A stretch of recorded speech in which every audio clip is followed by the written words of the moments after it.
When working on large-scale installations, flanges can be installed using 1/2 inch by 3 inch carriage bolts and 2-part epoxy. Lay out the hole locations and use the hammer drill to drill 9/16 inch by 3 inch holes, 1/2 inch deeper than the bolt.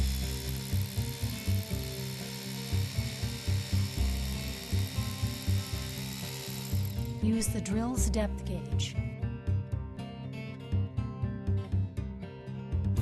Brush the holes clear and sweep the pad.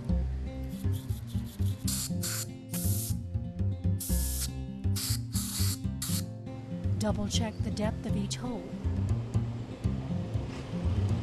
Apply adhesive to the base of the flange and fill each hole 3/4 of the way full with epoxy.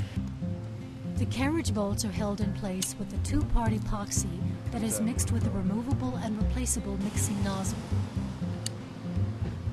The epoxy has a quick set time, so be sure that the installation is ready before the epoxy is used.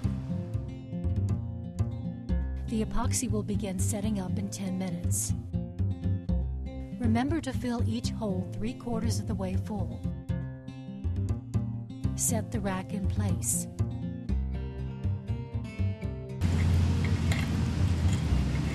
Spin the carriage bolts by hand to create a bond, and then tap them into place.